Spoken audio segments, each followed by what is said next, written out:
good.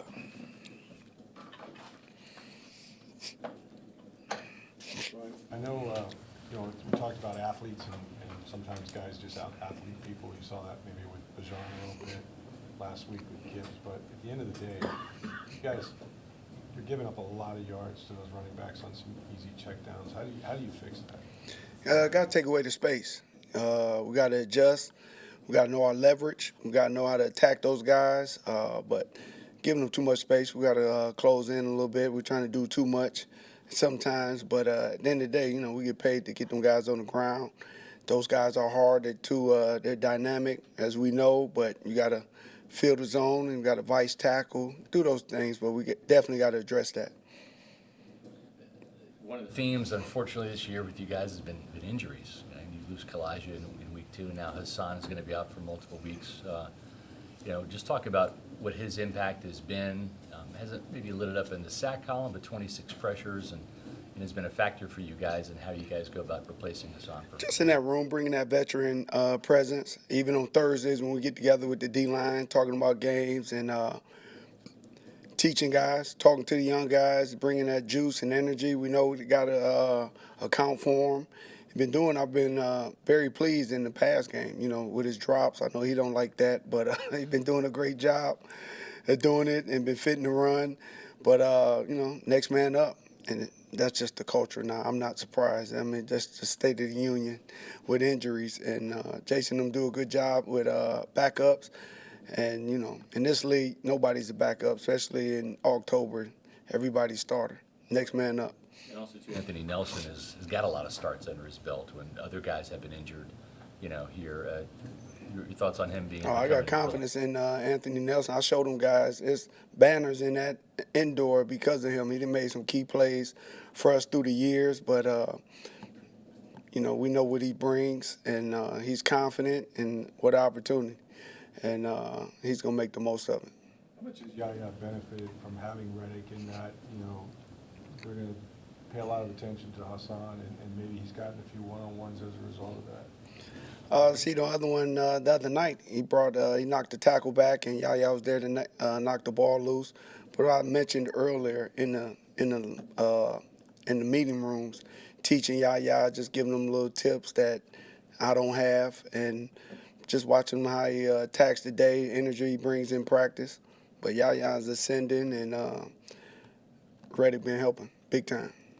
Last time we talked to you, you publicly challenged the outside linebackers and really the pass rush and getting more sacks. How pleased are you with the fact that they came out, they had 6 sacks, and they followed that up with 4? Still need more. Just the juice. If you watch them guys and when you talk to them guys, just mention it to them. Hey, energy, juice. All the top sack leaders in this league, they're the best conditioned guys, and you got to be able to go all day. And that quarterback got the ball 3 seconds, you got to be hitting them. And that's just the standard in that room, but I'm looking for energy. They got to play on fire. And pass rushers, you got to be the best conditioned guys, and you got to be able to go all day. And that takes a lot of energy out of you because you got to bull and power with them big guys, but that's the standard. You got to have energy. We've seen Elijah Roberts do everything from get better as a run defender to get some sacks to recovering a fumble, getting in there, knocking down a pass in the quarterback's face on 3rd down, forcing a punt. Just what have you seen from him and his development? He's getting better. He's still a rookie, so those things he's going to do what rookies do. But he's getting better. He's confident. But the arrow is definitely pointing up, and he just got to keep being humble, keep listening, keep getting better, keep attacking the day, and learn from your mistakes. That's the big deal. Don't keep making the same mistakes. But I like his energy. He's confident, and I expect big things from him. You might not be ideal when your safety is leading you in tackles necessarily, but Tyke's doing that, and some of those you really want, right? Some of them maybe not so much down the field, but what can you say just about his ability to do that, get guys on the ground? I don't want to do that in here because my guy's been finding me personally because I talk about him a lot on tape, and I always mess with this generation, but he's one that could have played back in my day, and he's mean. And I really challenge guys, you better watch his attitude, and you need that as a football player, especially if you're a guy like me. You need that extra edge to excel in this league, and he plays with a chip, and you can see it. And it's contagious, but I need people, a little more guys being caught with that, whatever he got, or being affected by whatever he has. But no, I'm pleased with him, and he likes the game, and you need that to be successful in this league. It's not always about stats, but you look at Servassier, and he missed some plays on Monday, but 12 tackles, got a sack. Is he settling in to playing that middle linebacker role now? Yeah, he's doing well. I think he got his first sack. He was geeked up. I thought the last 2 weeks been his best games. We know the weapons them guys got.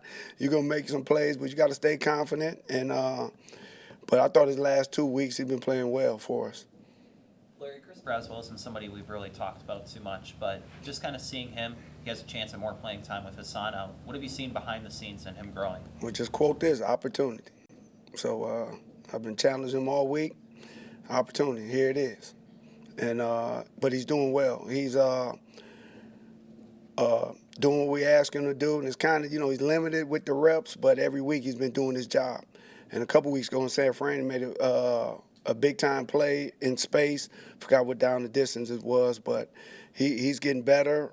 He's confident, and what opportunity, you're going to see him more this week. Bulls talk about him just letting it go.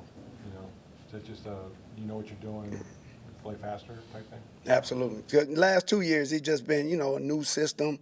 We throw a lot at them guys coming from college. Wasn't asked to do that much, especially dropping. That's really not his forte, but he's getting better. And that's what I've been impressed with, starting in training camp, that he knows the defense. He ain't been blowing, he ain't been getting MEs.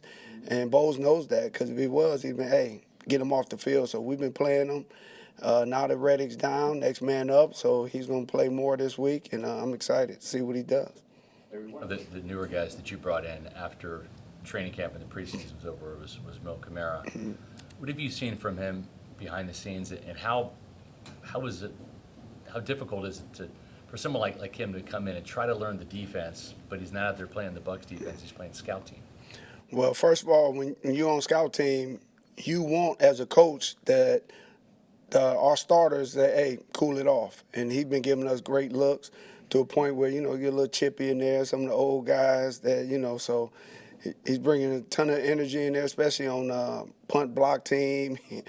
Them guys got to buckle up with him. He's a big guy, explosive guy, but he's been giving us a great look, that what we need. I'm excited to see him this week. All right, thank you.